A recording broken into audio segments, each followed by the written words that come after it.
ঘোড়ার পায়ে দুধ ঢালা হয় কেন? যারা মানত করে যে আমি ঘোড়ার পায়ে দুধ ধোয়াবো, তারা ঘোড়ার পায়ে দুধ ধোয়ায়। যেরকম আমি একটা মানতি করছি, আমি ঘোড়ার পায়ে দুধ ধোয়াবো, তাই এতটুকু। এটা হচ্ছে অনেকে মান্যত করে যায়, অনেকের মানতি পুরো হয়, এই জন্য ধোলা ঘোড়ার পায়ে দুধ ঢালে। হ্যাঁ, এই জন্য অনেকের শরীর ভালো না বা শরীর অসুস্থ, অনেকের অনেক অসুবিধা হয়, এটা থেকে পানা চায় ইমাম হোসেনের কাছে। ইমাম হোসেন আল্লাহর কাছে পানা নিয়ে তাকে জারিয়া, কিন্তু মওলা হোসেন, আল্লাহ কিন্তু এক। ইমাম হোসেন আল্লাহর থেকে নিয়ে বান্দাদেরকে দিচ্ছে, এটাই হচ্ছে। ঘোড়ার পায়ে দুধ ডালা হয়, দুলদুল ঘোড়া, আমরা এটা সাজাই। এটা ইমাম হাসান হাসানের ঘোড়া, তাই সবাই এটাকে ভক্তি এবং শ্রদ্ধা করে, তাই ঘোড়ার পায়ে দুধ ঢালা হয়। নিয়ত বা মানতি হ্যাঁ, নিয়ত এবং অনেকে মানতি করেও দুধ হয়।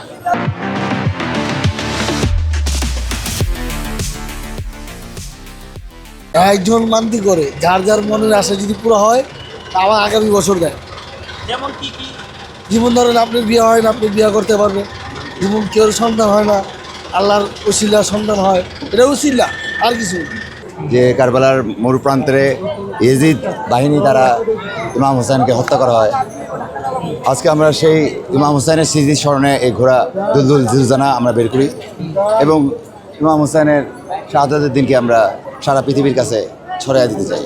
এটা যার যার এরকম নিয়ত করে তারা এই মানতিটা করে, যার মানতি পুরো হয় সে আইসা ঘোড়ার পাত হয়। এটা মানে আপনি একটাই মানতি করলেন, নিয়ত করছেন যে আমি আগামী বছর আমার এই নিয়ত পুরো হলে আমি ঘোড়া পায়ে ধোয়াবো, এই জন্যই ধোয়াই।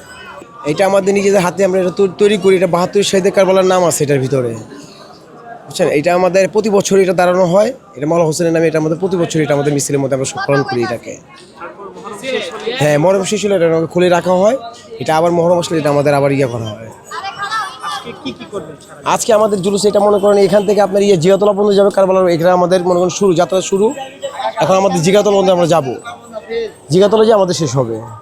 অনেকে দেখে থাকি কোমরে ঝুনঝুনি, তারা তো মনে করেন এটা পাইপ, যারা পাইপ পরে তাদের মনে করেন ঝং পড়ে, তারা এটাকে বলে পাইপ। এটা বইল, এটা কাশিদা। তারা এটা যারা এটা ঝং পড়ে যারা, তারা কাশিদা। এটা পড়লে ভাই আসল কথা কি, যেমন আমাদের যেমন আমরা হেলেবাতের যেমন তারাও হেলেবাতের কথা বুঝছেন। মনে করেন তা আমরা যেমন আমাদের এই আলম নামানো হয়, তাদের ঝঙের আলমটা নামানো হয়, কথা বুঝছেন। এটা কাশিদার আলম বলা হয় তাকে।